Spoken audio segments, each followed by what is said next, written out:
માં મેલડી કહે, હું દીકરો આપું તો લઈ પણ શકું છું. ગુજરાતના એક નાના ગામમાં રમેશ નામનો એક ગરીબ ખેડૂત રહેતો હતો. તેની પત્ની કાંતા ખૂબ જ ધાર્મિક અને ભક્તિમાં લીન રહેતી સ્ત્રી હતી. બંનેનું જીવન ભલે સાધારણ હતું, પરંતુ એક દુઃખ હંમેશા તેમને સતાવતું હતું. તેમને કોઈ સંતાન નહોતું.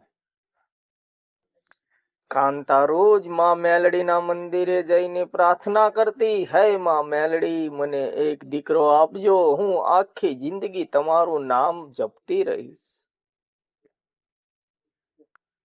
વર્ષો સુધી પ્રાર્થના કર્યા પછી એક દિવસ માં મેલડી તેની સપનામાં આવી. માતાજીએ કહ્યું, હે દીકરી, તારી ભક્તિથી હું પ્રસન્ન છું. તને દીકરો આપું છું, પણ યાદ રાખજે, હું આપું છું તો લઈ પણ શકું છું. કાંતાએ આ શબ્દોને ખૂબ જ ગંભીરતાથી લીધા, પરંતુ માતૃત્વની ઈચ્છા એટલી મોટી હતી કે તે સહેજ પણ વિચારી ન હતી. થોડા મહિનાઓ પછી કાંતા ગર્ભવતી બની. 9 મહિના પછી સુંદર દીકરાનો જન્મ થયો. આખું ઘર ખુશીથી ઝૂમી ઉઠ્યું. રમેશ અને કાંતાએ દીકરાનું નામ મોહન રાખ્યું. સમય પસાર થતો ગયો. મોહન ખૂબ જ હોશિયાર અને ચરળ બાળક હતો. ગામના બધા લોકો તેને પ્રેમ કરતા. કાંતા તો તેને ભગવાન સમાન માનતી હતી. પણ ધીમે ધીમે કાંતા પોતાના વચન ભૂલવા લાગી. હવે તે મંદિરે જવાનું ઓછું કરતી. પ્રાર્થના પણ ઘટી ગઈ. તેને લાગતું કે દીકરો મળ્યો એટલે હવે બધું સારું છે. એક દિવસ ગામમાં ભયાનક તોફાન આવ્યું.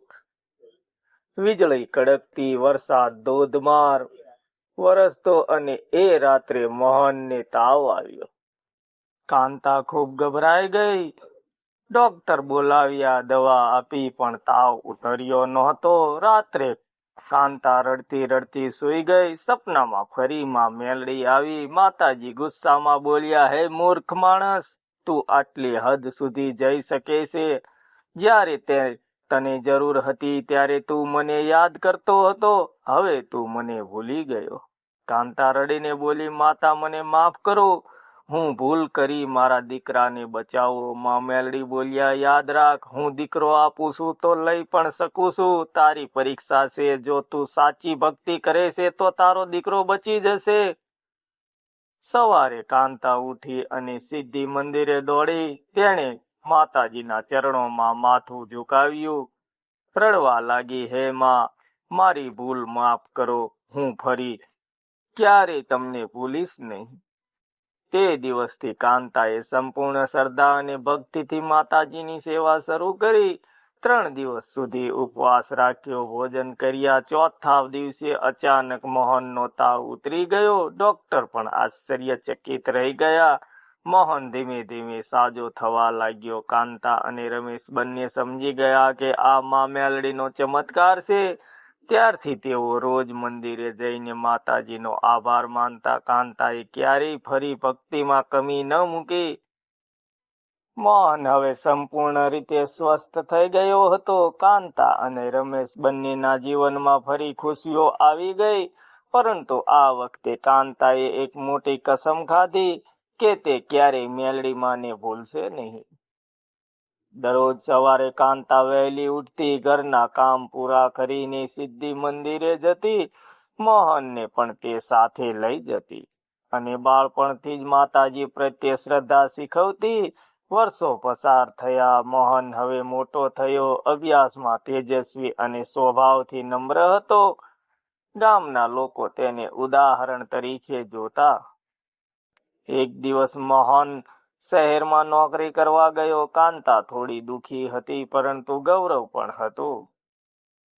જતા પહેલા મોહન માતાજીના મંદિરે ગયો અને કહ્યું, હે માં, તમે મને જીવન આપ્યું છે.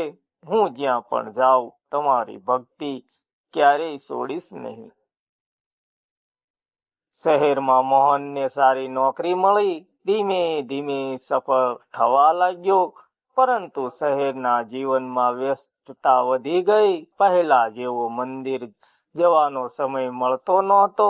એક દિવસ કંપનીમાં મોટો પ્રોજેક્ટ મળ્યો. મોહનને પ્રમોશન મળવાનું હતું, પરંતુ આ વચ્ચે તેને એક મોટો નિર્ણય લેવો પડ્યો. કંપનીના ફાયદા માટે ખોટું બોલવું કે સત્ય પર રહેવું? મોહન થોડો ડગમગાયો. પૈસા અને સફળતા સામે સત્ય નબળું લાગતું હતું. એ રાત્રે તેને સપનું આવ્યું. માં મેલડી ફરી દેખાયા. માતાજી શાંત અવાજમાં બોલ્યા, મોહન, તું યાદ રાખ, તારા માતા પિતાએ કેટલી શ્રદ્ધાથી તને ઉછેર્યો છે. હું તને આશીર્વાદ આપ્યો છે, પણ જો તું ખોટા માર્ગે જઈશ તો હું પાછું લઈ પણ શકું છું. મોહન અચાનક જાગી ગયો. તેના મનમાં ભય અને શ્રદ્ધા બંને હતા. તેણે નક્કી કર્યું કે હવે ભલે પ્રમોશન જાય પણ તે સત્યનો માર્ગ નહીં છોડે. બીજા દિવસે મોહન કંપનીમાં સત્ય કહી દીધું. શરૂઆતમાં મેનેજર ગુસ્સે થયા, પરંતુ થોડા દિવસ પછી કંપનીને સમજાયું કે મોહન સાચો હતો. તેના સત્યના કારણે મોટી નુકસાની ટળી. મોહનને પ્રમોશન પણ મળ્યું અને સાથે સન્માન પણ. તે દિવસથી મોહન ફરી માતાજીની ભક્તિમાં જોડાઈ ગયો.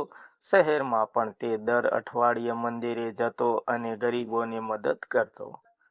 ગામમાં કાંતા અને રમેશને પણ પોતાના દીકરાનો ગૌરવ હતો. એક દિવસ મોહન ગામમાં આવ્યો અને માતાજીના મંદિરે ભવ્ય પૂજા રાખી. કાંતાની આંખોમાં આંસુ આવી ગયા. તે બોલી, માં, તમે મને દીકરો આપ્યો અને તેને સાચા માર્ગે રાખ્યો. મંદિરમાં એક અજાણી શક્તિ પ્રસરી ગઈ. એવું લાગતું હતું કે માં મેલડી પોતે જ હાજર છે અને આશીર્વાદ આપી રહી છે. મિત્રો, અંતિમ સંદેશ: જીવનમાં કેટલાય લાલચ આવે, પણ સત્ય અને ભક્તિનો માર્ગ ક્યારેય છોડવો નહીં. ભગવાન આપે છે પણ પરીક્ષા પણ લે છે, અને જે સચ્ચા રહે છે તેમને હંમેશા આશીર્વાદ મળે છે. મિત્રો, સ્ટોરી સારી લાગી હોય તો લાઈક, કમેન્ટ, શેર કરવાનું ભૂલતા નહીં. મળીશું બીજા વિડીયોમાં. ત્યાં સુધી જય માતાજી, જય મા મેલડી.